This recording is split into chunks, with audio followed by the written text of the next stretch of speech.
हाय।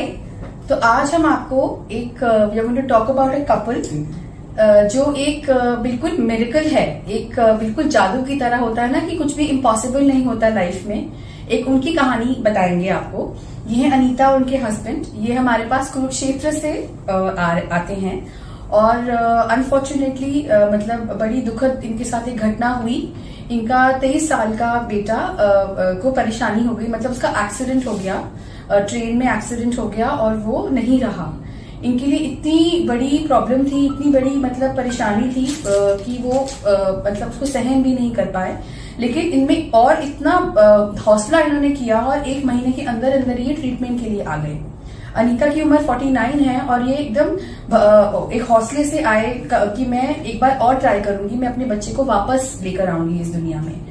और इस हौसले से, इस करेज से वो दिल्ली IVF आए और उन्होंने कुरुक्षेत्र में और जगह दिखाया तो सबने मना किया कि नहीं, मुश्किल है, शायद नहीं हो पाएगा।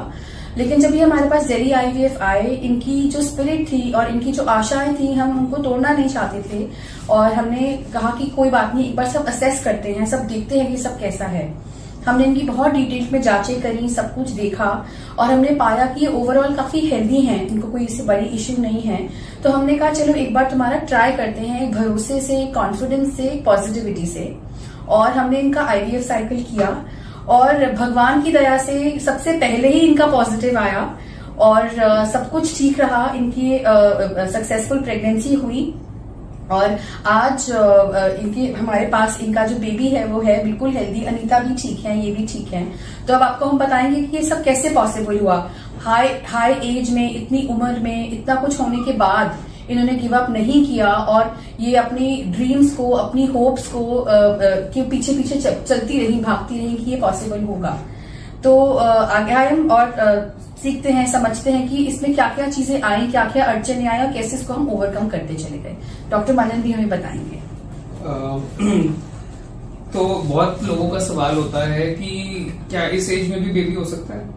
तो ये आपके सामने एक लाइव एग्जांपल है। 49 इयर्स ऑफ एज भी ये प्रेग्नेंट भी हुई। इन्होंने 9 महीने तक प्रेगनेंसी कैरी भी करी और एक हेल्दी बेबी डिलीवर भी करा। तो नामुमकिन कुछ भी नहीं है। तो ऐसे जो भी लोग हैं जिनकी एज 40 प्लस हो गई है और जो सोचते हैं कि अरे अब तो हमारी एज हो गई है, अब हमारी बेबी कैसे होगा, उनके लिए हमारे ट्रीटमेंट्स और हमारा जो तरीका है इलाज करने का वो बिल्कुल सक्सेसफुल है and live example is in front of you. अब एक दूसरा सवाल आता है कि क्या डिलीवरी के बाद ये अपना फीड कर पा रही है बेबी को, अपना दूध प्रोड्यूस कर पा रही है। तो वो कर पा रही है, वो अपना ही मिल्क दे रही है बेबी को। एंड इस उम्र में भी आके भी मिल्क प्रोडक्शन उतना ही नॉर्मली होता है जितना कि 20 या 22 साल की लेडी में होता है। फिर एक सवाल आता है कि IVF के बाद प्रेगनेंसी तो आ गई, अब 9 महीने का जो पीरियड है उसको हम किसी अपने घर के पास डॉक्टर को दिखा लें। तो हम ये कहना चाहेंगे कि प्रेगनेंसी के दौरान जो दवाइयां दी जाती हैं, जो इंजेक्शंस दिए जाते हैं, वो IVF प्रेगनेंसी में काफी ज्यादा दिए जाते हैं बिकॉज बॉडी में वो हार्मोन प्रोड्यूस होना बंद हो जाते हैं जो कि 20 या 22 साल की लेडी में नेचुरली प्रोड्यूस होते हैं। तो वो सारे हार्मोन्स हमें इंजेक्शन से देने होते हैं। तो मेरी आप सबको ये सलाह है कि अगर आप IVF करा के प्रेगनेंसी ले आते हैं तो ये मत सोचिए कि आपका काम हो गया, आपका स्ट्रगल ओवर हो गया, बिकॉज आप तो बेबी के लिए आए हैं, प्रेगनेंसी के लिए नहीं आए हैं।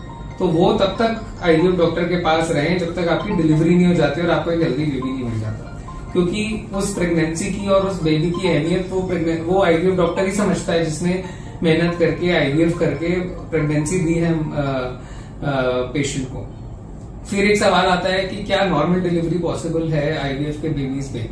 नॉर्मल डिलीवरी बिल्कुल पॉसिबल है, बट क्योंकि नॉर्मल डिलीवरी में बेबी का रिस्क, बेबी की हेल्थ का रिस्क ज्यादा होता है सिजेरियन सेक्शन से, हम इतनी सुपर प्रेशियस प्रेगनेंसी को नॉर्मल डिलीवरी का ट्रायल नहीं देना चाहते। क्योंकि अगर 1% हमने बेबी को कुछ हार्म पहुंचा दिया तो it will be a big loss not only to the patient, to us also. So I would just like to tell everybody कि आप IVF प्रेगनेंसी के बाद टर्म तक अपने IVF डॉक्टर को ही दिखाइए। वो एक क्वालिफाइड गायनेकोलॉजिस्ट है, ऑब्स्टेट्रिशियन है और वो ही जो है उसको उसकी अहमियत समझता है। और लास्ट कि आज की डेट में आईवीएफ सबका पॉसिबल है। बेबी आना हर उम्र में किसी भी मेडिकल कंडीशन में पॉसिबल है। साइंस इतनी एडवांस हो चुकी है, इतनी सारी टेक्नोलॉजीज अवेलेबल हैं कि किसी को भी बच्चा आ सकता है अगर उनकी इच्छा है बच्चा रखने की। तो हम ये वीडियो समाप्त करना चाहेंगे, अनीता जी को कंग्रेचुलेट करना चाहेंगे। हाँ, एक चीज बस मैं इसमें ऐड करना चाहूंगी, मैं अनीता से सुनना चाहूंगी, जैसे उन्होंने जब इतना बड़ा हादसा होने के बाद भी उम्मीद नहीं छोड़ी, तो उनका पूरा एक्सपीरियंस क्या रहा, उनको क्या लगता है और वो क्या कुछ 2 चीजें बोलना चाहेंगी। तो मैं तो ये बोलना चाहूंगी कि मेरे को यहाँ आके उम्मीद मिली। मैं परेशान हो गई थी, पहले मैंने जहाँ दिखाया उन्होंने मना कर दिया था मेरे को, लेकिन यहाँ के डॉक्टर ने मुझे उम्मीद दी कि हम आपको बेबी देकर ही भेजेंगे, आप निराश मत हो। तो मेरे को बहुत अच्छा लगा यहाँ आके, और इन्होंने अपना वादा पूरा किया। आप ये बताओ कि आपको प्रेगनेंसी के दौरान, जैसे आपकी उम्र है, तो आपको क्या ज्यादा दिक्कत आई या आपको लगा कि नहीं इतना मुश्किल नहीं था, जैसे आपने 24 साल पहले भी बेबी कैरी किया था? नहीं, मुझे कोई मुश्किल, मेरे को तो जैसे पहले यंग एज में था, मेरे को इस टाइम भी बिल्कुल वैसा ही लगा। मेरे को कोई प्रॉब्लम नहीं आई, और ना मेरा कभी बीपी हाई हुआ ना लो, मैं सारे टेस्ट मेरे नॉर्मल रहे लास्ट तक। और ये कुरुक्षेत्र से आती थी हर शनिवार दिखाने। मैं देख लो कुरुक्षेत्र से दिल्ली हर हफ्ते आती थी।